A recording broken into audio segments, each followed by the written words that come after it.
BJP के राष्ट्रीय प्रवक्ता आरपी सिंह जी हमारे साथ बात करने के लिए मौजूद हैं। सर, राहुल गांधी ने सोलापुर में सभा की, उनका साफ तौर से उनके निशाने पर पीएम मोदी थे। उनका कहना है कि पीएम मोदी का काम आपके ध्यान को इधर उधर करने का है। मोदी डर गए हैं क्योंकि वो जानते हैं इलेक्शन हाथ से उनके जा रहा है। देखिए, डरे तो वो हुए हैं, इसलिए वह किसी हद तक जा सकते हैं।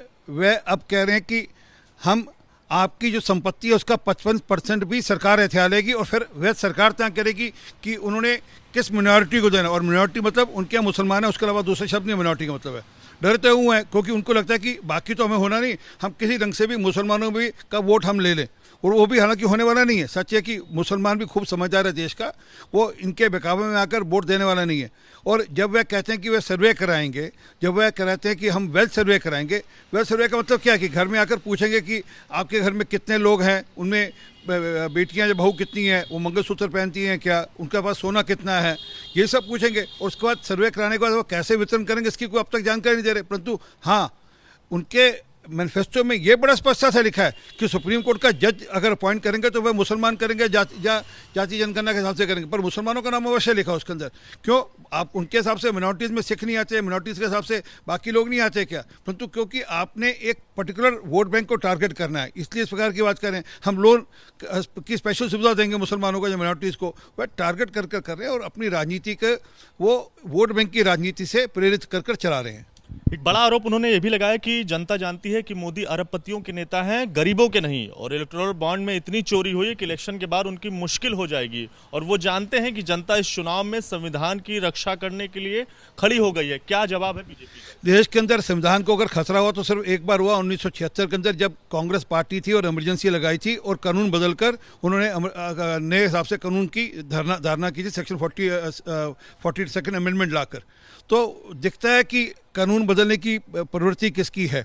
और दूसरी बार अगर किसी ने देश का जो मीडिया है, जहाँ जो स्वतंत्रता है मीडिया की, उसका गला घोटने की कोशिश की तो इनके पिताजी ने की थी, राजीव गांधी ने, जब पोस्टल बिल लेकर आए थे जिसको ज्ञानी जाल सिंह ने नकार दिया था, जिसके अंतर्गत आपके घर में चिट्ठी क्या आएगी, उन दोनों ईमेल नहीं होती थी, घर पे चिट्ठी क्या आएगी उसकी भी जानकारी उनके पास होती थी। पहले वो जाँच करते थे, फिर वो आपके घर में चिट्ठी आती। तो लोकतंत्र पर कितना विश्वास है, संविधान पर कितना विश्वास है, ये सब जानते हैं। और इनका परिवार ने कभी संविधान पर या लोकतंत्र पर विश्वास नहीं किया।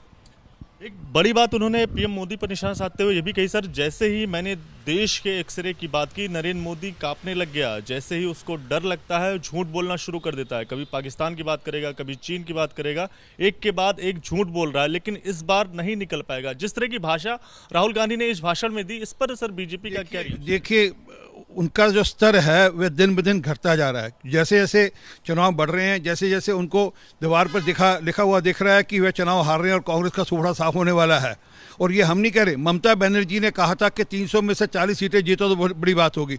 तो उनको दिख रहा है कि जो ममता बनर्जी ने भविष्यवाणी करी थी वो सच होती दिख रही है, इसलिए उनकी भाषा का स्तर गिरता जा रहा है।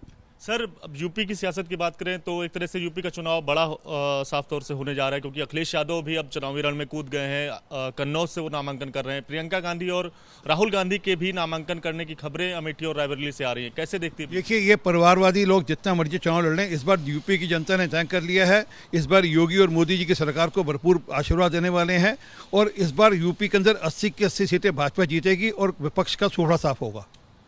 संजय सिंह ने सर प्रेस कॉन्फ्रेंस की, उनका कहना है 2024 के बाद कोई भी इलेक्शन देश में नहीं होगा। बीते 10 सालों से लोकतंत्र का जो गला घोटने का काम वो बीजेपी ऑपरेशन लोटस चलाकर कर रही है। क्या जवाब है? देखिए, जानकर लोगों को डराने के लिए डुगडुगी बजाते हैं ताकि लोग डरें। और सच ये है कि जितना भ्रष्टाचार और जितना परिवारवाद को बढ़ावा इन पार्टियों ने दिया, किसी ने नहीं दिया। कल तक यही संजय सिंह नारा लगाते थे कि से लेकर स्टालिन तक सब परिवारवादी हैं। आज अपनी पार्टी के अंदर सुनीता भाभी को आगे बढ़ा रहे हैं, सुनीता केजरीवाल को आगे बढ़ा रहे हैं। तो दिखता है कि ये पार्टी पूरा का पूरा यूटर्न ले चुकी है अपनी मूल सोच से, जो कि इनकी सोच थी परिवारवाद और भ्रष्टाचार के विरोध में। आज ये खुद भ्रष्टाचार में लिप्त हैं और परिवारवाद को आगे बढ़ा रहे हैं। शुक्रिया बात करने के लिए। तो साफ तौर से आरपी सिंह, जिनका यही कहना है कि जिस तरह से जो लोग परिवारवाद के खिलाफ सवाल उठाते थे, वही लोग अब परिवारवाद की राजनीति जो है वो आगे बढ़ाने का काम कर रहे हैं और जनता आने वाले दिनों में इलेक्शन के समय इनको सही जवाब देगी। कैमरा पर्सन अनिल कुमार के साथ दिव्यांकर तिवारी, एबीपी न्यूज़, दिल्ली।